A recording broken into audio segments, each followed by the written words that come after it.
back in time, because we are like far like moved on and have a lot going on. So now I'm trying to get like this first moment where really like the idea really, okay.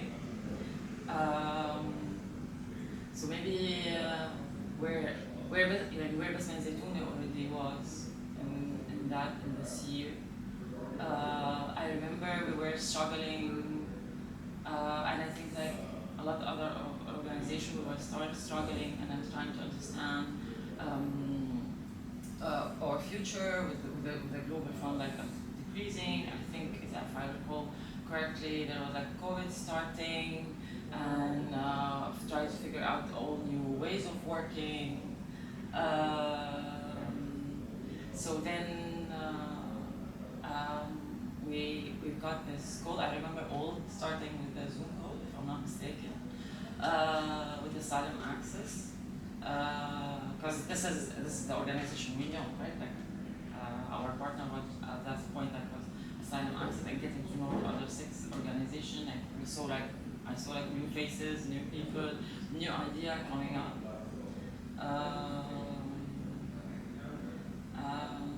And yeah, I feel like this is our starting point, just an idea among a diverse group of people coming from all around the world, like things that we didn't like actually think about. But then when you find yourself in this conversation, you feel, oh, that feels normal, that feels okay, that feels correct. And then now finding ourselves like a coalition of 6 global organizations trying to reach like common goal that we were actually already individually working on. Like we were like as an individual organization, I believe, working to reach that. Maybe I don't know how much like consciously we are doing that, or we were like doing that implicitly through our work to get our voices, to change the system, to put our proximity on the table and our understanding of the context and everything, that we should lead the movement and we should lead our change.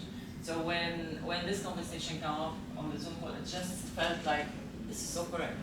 This is the right thing to do. Yeah. So this is my memory of how it really started. I think I probably remember very similarly, Gloria, and I think the way it resonates with me as well is the fact that, you know, the way I look at it and how we have grown is that before the Resourcing Refugee Leadership Initiative, I think as independent refugee-led organizations, we were maybe all leaders within our own local contexts.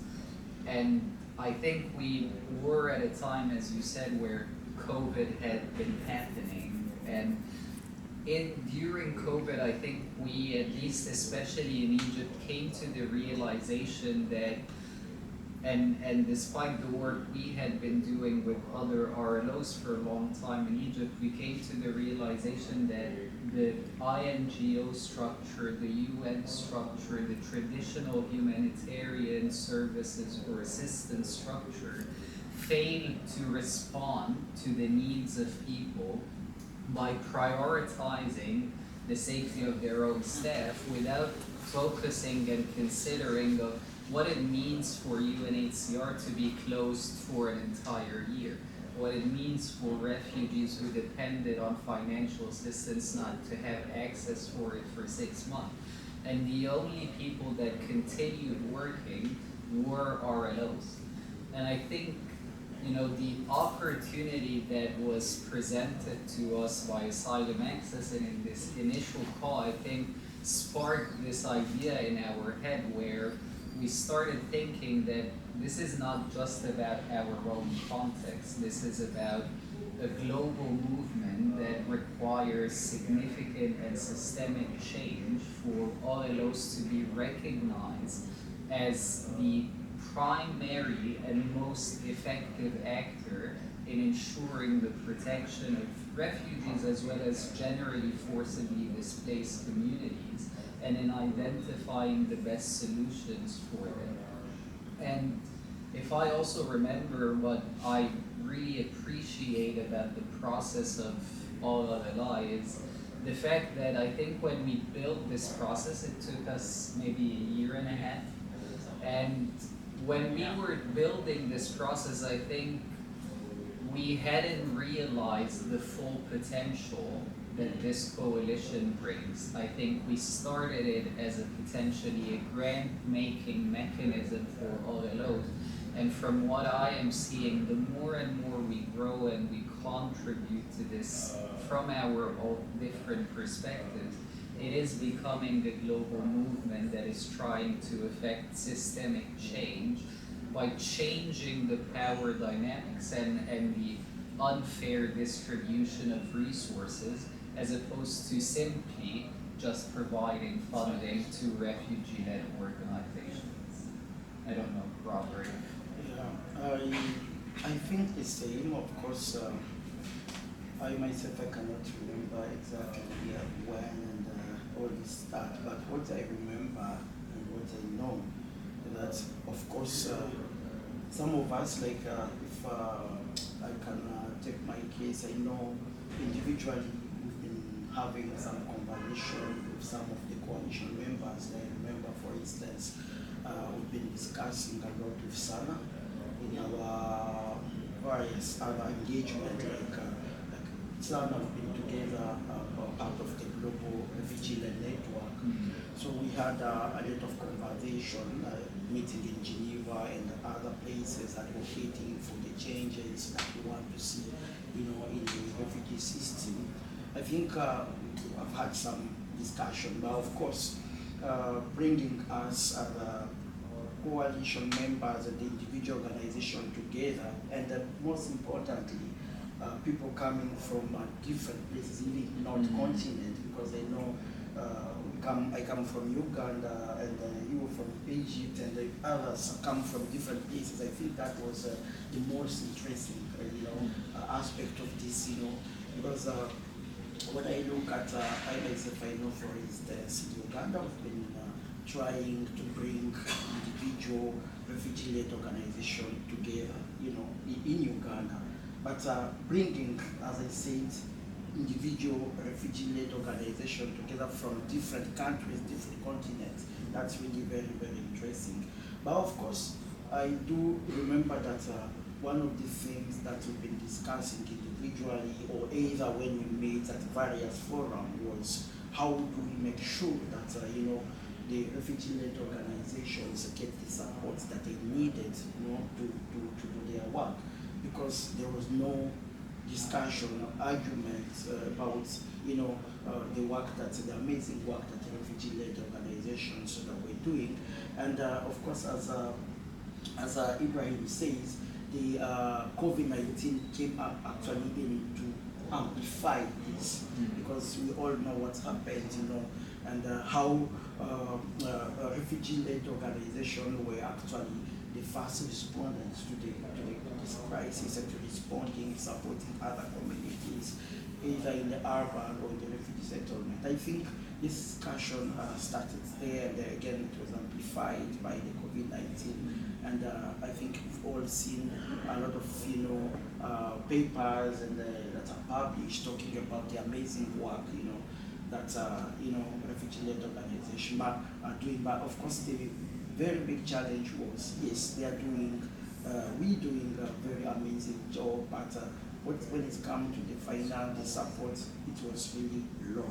And I think this is one of the things that us coming together wanted to come and address. So we had a lot of conversation together and try to see how we can change the way things are happening. And I'm really happy that, of course, from our discussion, we came up with something very amazing that is happening right now, trying to support the work that refugee-led organizations are having at different places.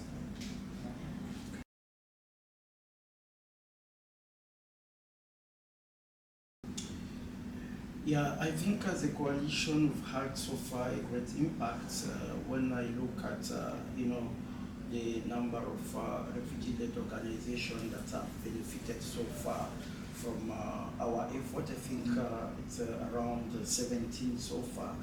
So, and this refugee-led organization, are located at different places, and one important thing that I really want to say that, these refugee-led organizations that we are talking about are not new refugee-led organizations. They are organizations that have been working for so many years. Like if I can say, for instance, my organization here is coming, being part of this coalition. So we are bringing, 15 years of experience, to the coalition that we've been working, to support our fellow refugees. I don't know what colleagues think.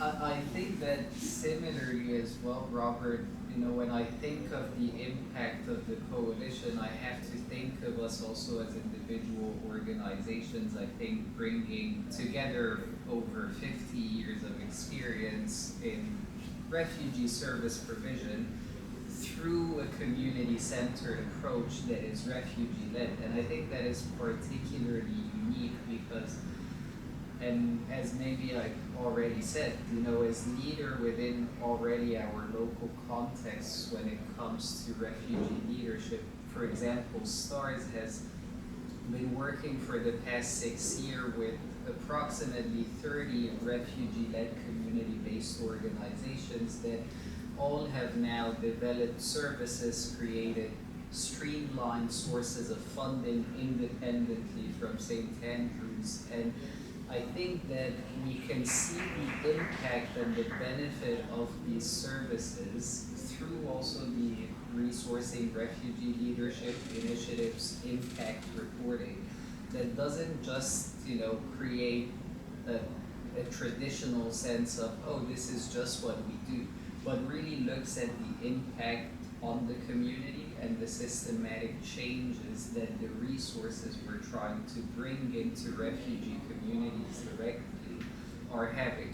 One thing that I think is often overlooked when it comes to the impact of funding refugee-led organizations is also an important recognition that when we as refugee-led organization receive this funding, the salaries and the operational costs that come with these activities and services are resources that are going directly into refugee communities. And that's very important to recognize as a sustainable livelihood model for displaced communities that we have to continue to push and forward and move ahead with. Definitely.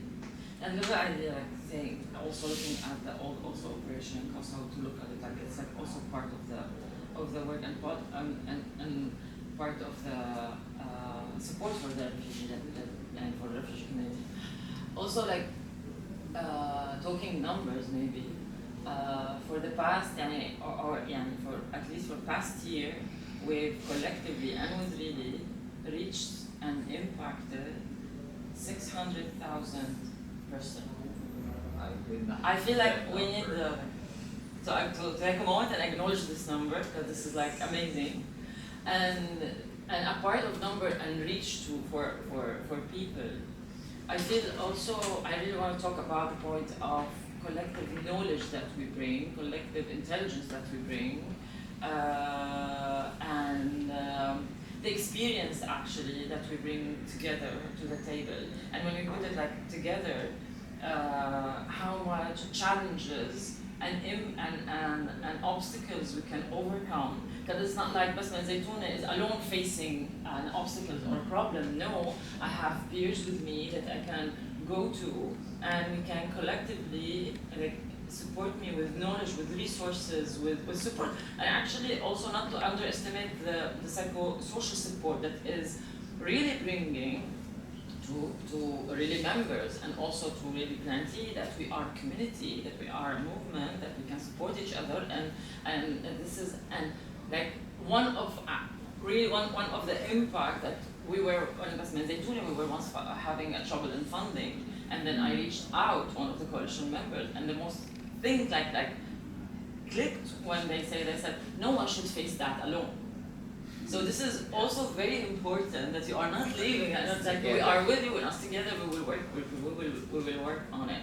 So this is one also I feel of the impact, and we are not isolated from the refugee community. We are part of it. So anything like happening here, it's also impacting. It's also counted of the impact of the refugee on the refugee community. I see. Another very important aspect I want to bring in, and I think which is also part of the impacts, and I'm looking at the job opportunities that every individual organization has created. If I look at the number, I think that's also another huge contribution. As you know, as refugees in our communities, getting a job is not something easy. It's very, very difficult, because I know each and every organization part of the coalition has been making sure that whenever there is a job opportunity, this is extended to fast to the refugees who are working within the community. I think that's also another great impact that is really very important to talk about. And maybe one thing that reminds me of as well, Robert, is the fact that I think intentionally and due to the need and the necessity, we have come to work primarily in the global south. And I think we have to recognize that there is an uneven distribution of resources between the global north and the global south, and similarly an uneven access to rights for refugees in the global north and the global south. So our focus going to the global south also is very impactful in making sure that we're not just, taking the easy way of saying, oh, we'll just work with any refugee-led organizations, but that we're really trying to focus very much on how we can use these resources to address the gaps and the places where the needs are most great and most pressing.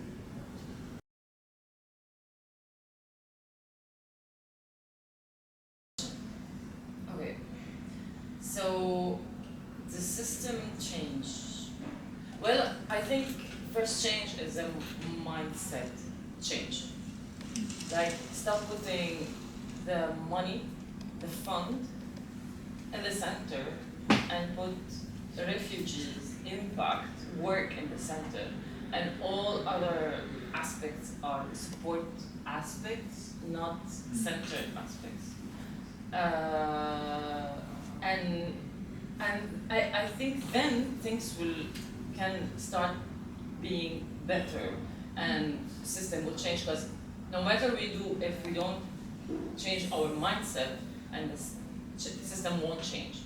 Maybe also a lot of stop making refugee-led organizations donor requirement compliances driven, and force the attention, the power, the resources, the time, the energy on being compliant, on reporting, and rather make the room, break the frameworks, allow the space for refugee-led organization to focus on the community, on the impact, on the outreach, on their assessment, on their time to hear and connect and create their projects, their intervention, their reach, and what really matters, and what to focus on what really matters and has value, that is the impact in the community, and reflect exactly what the community wants and needs, rather than focus on reporting, compliances, and so that's. Hearing that, I just love this idea of putting refugees and impact in the center, and I think one of the primary barriers that is a systemic barrier that needs to be addressed is the fact that refugees, when it comes to the structure of humanitarian solutions and assistance that are provided to them, are entirely excluded. You cannot expect impact and refugees to be centered when the resources, the requirements of donors, and even the activities and services are dictated and identified as priorities by people who have no lived experience of displacement and who cannot be in the position of a refugee.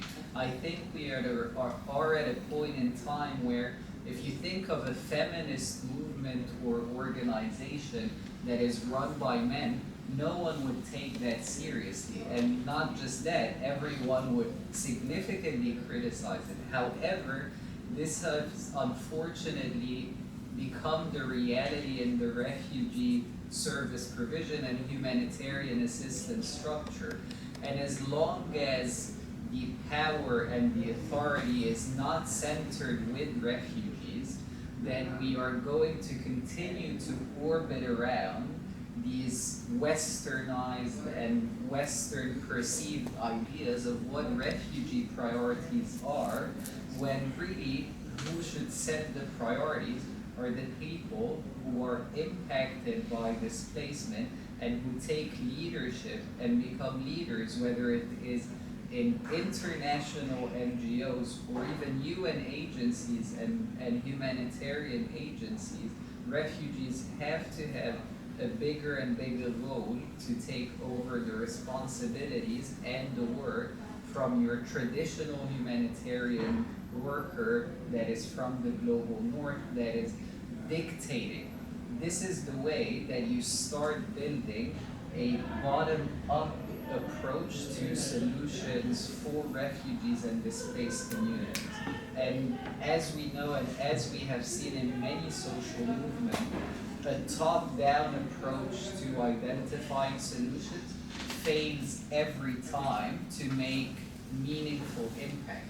And what I think really is trying to build in our coalition is also build a movement that is grassroots based, that is bottom up in its approach of centering refugees and giving them the authority as well as the power to lead on their own solutions and priorities.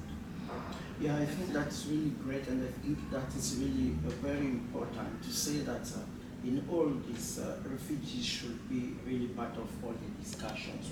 Refugees need to be part of the discussion. They need to be on the table where all these discussions are taking place, because we do all know that refugees understand better the challenges and the issues that are faced by their communities, and they are at the better position to advise how the funding should be allocated and where, depending on the need that they face in the community. So I'm emphasizing on the point that refugees should be part and should be involved in all this discussion, so that we make sure that every single resources that is want to be allocated is allocated where there is a need.